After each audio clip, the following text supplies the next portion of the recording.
So it's me ulit. Hindi ko po kasama yung partner ko kasi nandun sa kanila. So ngayon ko, uwi ko lang po galing ng hospital. Yan o, natanggal na nga yung swero ko. Inalis ko na. Hindi naman yung swero, te. Yung yung pagkatapos ilagay ng swero, yung bulak, maga talaga siya, be, o. Maga. Yan na yung mga nakadigkit kaya may mga ganun-ganan. Maga talaga, o, be. Diba? Mas mataba yung isa. So, ngayon, kaya nandito ulit ako. So, malapit na yung mansari namin ng aking partner. So, ayaw niya kasi ng magayak na regalo. Magagalit yun sa akin pag nag-regalo ako ng kung ano-ano, guys. Ayaw niya kasi yung ginagastusan ko. So, may naisip ako. Naisip ko lang, gagawa ko ng flowers sa kanya. Then, may mga chocolates sa kanya. Pero, parang gusto ko yung box. Ayoko nung parang ganito, guys. Ayoko nung nakalagay sa ganito. Di ba pag chocolate, yung ibang chocolate nilalagay nila sa ganito, yun yung flower. Ayoko. Gusto ko may flower, then chocolate. Pero may nakabox siya. Pero, gagawin ko na lang yung makapal na bond paper or color paper, guys. So, yun. Naisip ko lang yun, Malay nyo, di magagalit yung partner ko pag yun yung ginawa ko kasi hindi naman gano'ng magastos yun. Subukan niya talagang magalit, be. So, ngayon, time is 12:09. So, di ko nakuha yung cellphone ko kanina kasi lobat talaga siya. Nalobat siya dun sa hospital, be. Nalobat siya talaga. Kaya, ito na lang yung gamit ko. So, buti na lang talaga. Nakaalis na ako dun sa impernong yun. Charis. So, guys, magwa-1 week kami dun. Dapat nga doon 2 weeks kami. Buti na lang, okay na kami. Pero, guys, sa totoo lang ngayon, masakit talaga ang puso ko, be. So, ngayon. So, sa Sabado at Linggo, sama ulit namin kayo sa Panukulan. Guys, kaya nga ako na hospital gawa yung mga papunta-punta ng Panukulan. Lagi na tatagtagbe. Pero, huwag tayo maingiti lang, ma'am. Mapaalam mo, kung pupunta akong sa lipsip, sasabihin ko daw ako magpapagod, di ako pupunta ko din saan. Pero, lalabagay natin ang utos niya. Ay, napanood nyo ba, guys, yung video namin ng galing nga kami ng Panukulan. So, yan. Galing nga kami ng Panukulan. Di ko na matandaan bago ako umuwi dito. Galing kami ng Panukulan, guys. Pero, guys, balik na tayo sa topic natin sa mansari namin. Alam niyo ba yung mansari namin? Mansari namin is January 12. So, ngayon is 8 pa lang. So, sa 12, mansari na namin. So, 9 months na kami, be. Ang dami ko talagang letter dito kay Lablab. Tinatanong niya rin ako kung anong gusto kong gift. Sabi ko, ikaw nga, ayaw mo magpag-gift sa akin ng gusto, ayaw mo ng yung magastos na gift. Di wag, ayoko rin. Kaya yun, hindi siya ako nare-regaluhan.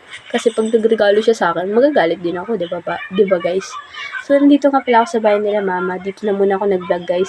Huwag niyong pansinin yung background namin, Yan nga, guys. Huwag niyong pansinin yung mga background dyan, Kasi ito yung luma akong kwarto dito sa bahay. Pero sa totoo lang, guys, alam mo, marami ako dito memories. Dito, simula nung bata ako, be. Dito talaga, be. Maraming baby ako, dito talaga. Dito ako natutulog. Dito ako nalaga ng mga ate. Pero dati, kwarto to ng Ate Rochelle. Napunta kay Kuya Rainier. Napunta kay Kuya Daboy. Napunta sa akin. So, yan. Kilala niyo naman yung mga kapatid ko yun. Ito si Kuya Imon. Ito naman si Kuya Ayan. And then, isa-isayin ko pala sa inyo. So, si Kuya Imon. Yan si Kuya Imon. Si Kuya Imon, siya yung panganay naming kapatid. Medyo medyo masungit. Oo, masungit talaga siya, guys, sobra. Tapos, pag nasanay siya sa isang tao, parang ayaw na niyang umano sa pamilya namin. Minsan, namimiss namin siya. Siyempre, gusto namin makita. Pati nga yung anak nila, pinagbabawal sa amin. Alam niyo, guys, ang sakit-sakit lang talaga. Hindi na dito pinapapunta si Miles. Tapos, pag nasa kanila si Ezekiel, yun nga, hindi nila dinadala dito. Gusto makita namin, Hindi naman dito dinadala, guys. Sabi ko kay mama, miss ko na si Miles. Hindi na napunta dito. Sabi ni mama, kung interesado silang gustong dalhin dito yung bata, huwag mo sasabihan. Kasi kung gusto talaga nila, kung gustuhin nila yun, be. Oo nga naman, be. Tama naman. Kaya guys, hindi ko na pinipilit yung sarili ko sa kanila. Kaya sa iniisip ko, gusto kong punta ng partner namin doon sa Banyadero sa kanila. Kaso, wag na lang siguro naiisip ko, 'di ba? Mali mo, hindi kami pansinin, 'di ba? Lalo na si Ate Rosel. Minsan, hindi niya kami kinakausap pag napunta dito, nandun na sa motor, tinabos dito kala mama. Ang sakit din, 'di ba? Yung nakitira na sila dito, tas hindi naman, para bang hindi nila binabalik, hindi ba sila marunong magbalik ng mga binigay sa kanila, 'di ba guys? Yan si Kuya Imon. Mayroon siyang 2 anak. Si Ezekiel, anak niya sa kay Ate Sab. Si Miles, anak niya kay sa Ate Syra. So, naghiwalay-walay na sila, nagwatak-watak. Kaya sa sinasabi ko sa inyo, si Miles, broken family yun. Yung mama niyang tunay, may asawa, may pamilya na. So, yun nga. Tapos na tayo sa topic kay Kuya Imon. So, dito na tayo kay Kuya Ayan. So, meron siyang isang anak, si Kurt. Yan o, guys. O, diba? Tapos, meron siyang napakagandang asawa, si Ate Karen Rodil. So, yan. Miss na miss ko na talaga sila, be. Hindi na ako nakakadalo sa kanila. Saan ba yun? Sa Pulo? Hindi talaga. Hindi pa talaga ako nakakapunta dun, be. Gusto ko magdalawin, kaso hindi ko alam kung saan yung kanila. Pero guys, pag nakapunta ako doon, sasama ko talaga kayo, bes. Yung my best boy. Pero guys, pag nakapunta talaga ako doon, sasama ko kayo. Kasi, gusto kong ilibo talaga yung cellphone na yan. Yung kamerang yan sa buong Pulilyo. Hindi Pilipinas, hindi naman pwede mo akong magala. Kasi bawal, hindi ako nakapayagan. Siniusap nyo. So ito, anak naman to na Kuya Daboy. Si Kuya Ayan, hindi na siya napunta dito kasi, ewan, hindi ko naman alam. Pero miss ko na sila. Ito yung anak ng Kuya Daboy. Kasunod ng Kuya Ayan. Ito, si Kuya Daboy. Hi ka! Nandito siya kasi dito siya, inaalagaan siya ni mama. Kay mama din siya lumaki, guys. Look, napaka-sweet nitong bata kaso ang bigat. Kagagaling lang nga pala namin sa ospital. Yan o, igi na rin siya, okay? Okay. Pwede na, pwede. Very good. Marunong din siya kumanta, guys. Siya ay, ilang taon ka na daw? Forest or 4 years old na siya, guys. So, nag-aaral na siya ng daycare. Napakatalino niyang batang yan, be. May pasok pala.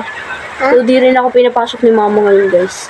Kahit hindi Si Kuya Daboy, wala siya dito sa Pulilyo. Nauwi lang siya dito pag may okasyon, lalo na pag namimiss niya kami, si Sayon, sila mama, sila papa. So, yun, nauwi siya dito. Tapos, yan. Gusto kong isama, ayaw naman ni papa kasi nasanay na siya kay Sayon. Mabait po yan, napaka-sweet niyang bata. Kaso pag walang dede at walang cellphone, nag-iiyak. Ano eh? So, yan guys.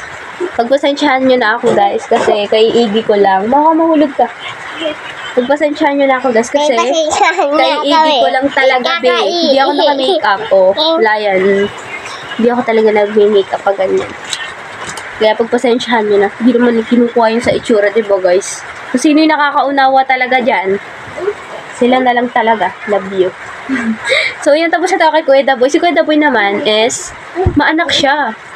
Pag hindi niya kasama, halimbawa, kahit doon siya nakatira, kahit doon siya nauwi, pag naghiwalay talaga sila, mag-note yun. Nasabihin nun ay, miss you, maruha ko, maruha and kalim sayon ko. Nasabihin niya yun. Kasi, talaga mapamilya yun. Kaya guys, yun. Yun ang... So, guys, sunod naman natin si Tito Nene, si Tito Rainier, si Kuya Rainier, pinakagwapong kapatid nga pala. Kaso medyo tupakin, be. Pangit. Tupakin na niya, Tito Nene. Ay, kumusta? Nung nagpunta kayo ng Laguna, pinupuntahan nila si Tito Nene dun sa Laguna, guys. Nung pangit. Yung pangit. Nung kaya. Di ba nagpunta kayo doon? Nagpunta po sila ng mall. Ginala sila ng Tito Rainier, tas ng Ate Kayla. Kasi para doon ang punta. Kasi para doon ang punta kami. Punta ka na doon, guys. Di punta ako kay guys. Tita? Hindi po, nagbo-vlog kami ni Sayon. Tita lang. So, yan. Tapos na tayo kay Tito Rainier. Si Tito Rainier ay may jowa na napakaganda at napakabait. At iyan. Siya po ay si Ate Kayla Peralta Odonio. Napakaganda niya talaga, guys. Nakaka-in-love. Idol na idol ko yun. Nakabait niya pati. Isang hingi ko na binibigay niya. Aray! So, yan. Kung nanonood ka ngayon, Ate Kayla, and miss you na kasi. Nagagaya ko na. Miss ka na namin kabanding dito sa bahay. Nakakamiss yung tawa mo. Pero natawag sila kagabi, nagtawag din sila. Tapos na tayo sa kay Kuya Rainier. Si Kuya Rainier napakabait. Nandun siya sa Laguna. Hindi siya nag-aaral kasi pinag-aaral niya muna ng Ate Kayla. Pinapatapos na. Pagkatapos ng Ate Kayla, si Kuya Rainier naman. Ang course nga daw pala ng Ate Kayla ay engineering. So proud. So tapos na tayo kay Kuya Rainier. Siya po ay college na rin. Si Ate Kayla din. Si Kuya Daboy naman, 4th year. So tapos na tayo kay Kuya Rainier. Kadino naman? Kay? Sinong kasunod ng Tito Rainier? Si Tita? Tita Kayla. Hindi. Tito Tito Rose. Rochelle. Tito Rochelle. So, siya po si Ate Rochelle. Siya nga po palang aking panganay na ate. Panganay na babae namin. So, Tres Marias lang po kami. Siya po napakabait, napakaganda. Aray. Mabait ba, Tito Rochelle? Hindi. Hindi. Nanunubong yun na sa akin. Nanunubong daw po yun. Papa, pag sama kami ng nanay. So, yun daw po, nanunumbong. Hani? Pero pinapadalang ka doon. Kasi guys, ay pang Ano po si Ate Rochelle, hindi po siya nag-aaral kasi nagtatrabaho po muna siya. Pero mag-aaral po talaga siya, guys. Second year. Ay, first year yata. First year nga. So, yun guys, si Ate Rochelle, tapos na tayo. Siya po yung mabait, mapagmahal sa kapatid. Opo. Totoo yun. Tapos, lagi niya po, pag namimiss niya kami, di siya nakakalimot tumawag. Malikot, bebe. Tapos na tayo kay Ate Rochelle. Si Ate Rian. Si yung kapatid ko, napakataba talaga niyan. Nandun siya ngayon sa Makati. Ay, di ko pa nasabi ko lang sa Ate Rochelle. Nandun siya po ngayon sa Lucena. Oy. Nagtatrabaho. Kasama yung daughter niya si Ate Ang. Aray, May sula.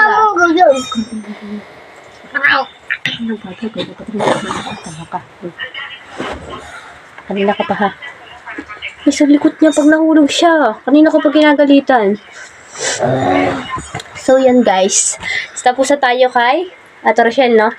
So, tapos, nandito naman tayo kay Ate Rian. So, wala yung show study first talaga yan, be. Parang nasa kanya na lahat. Magagaw na nga ang bahay ko. Mataba, matalino. Nasa kanya na lahat, guys. Promise. Magagaw na nga ang bahay ko. Doon ka magawa. Baka ikay mahulog dito. Maliit lang dito. Tataw-taho. So, yun guys. Malakas yung kumain. Kaso pag minsan, pag ginagalitan, tupakin talaga siya, guys. Nagtatampo yun pag ginagalitan. Naalis. Nag-aumag dito. So, yun guys, ay grade 11. 11. Doon siya sa Makati nag-aaral. Gusto na nga din niya umuwi dito. Pag natawag dito, naiyak. Pero gusto ba talaga yun? Pero pag hindi siya iniimikan, pag bang binibiro siya, ayaw niya nang binibiro siya, guys. Promise. So, yan. Tapos na tayo kay Ate Rian. So, ako naman, nasa akin na lahat. Charis, guys. Pero gusto alam niyo, naiingit talaga ako sa mga ate. Parang para sa akin nga, ampun lang ako talaga. Ang gaganda nila, guys. Nagano ang bahay. Kasi, ay, nanay. Nanay! Pag ikaw nahulog. Ulit niya, guys. Ano? Yan, guys. Tapos na tayo. So, yun, tapos na tayo sa mga kapatid ko. Nasa na tayo? Sa topic natin. So, yan. Kinuwento ko na lang din yung mga kapatid ko. So, tapos na tayo sa birthday. Mansari gift. Nakahayop ka. 9 months na kami. 9 months na kami, guys. Yellow.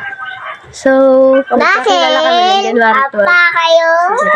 So, antayin nyo na lang po yung part 2. Bye-bye.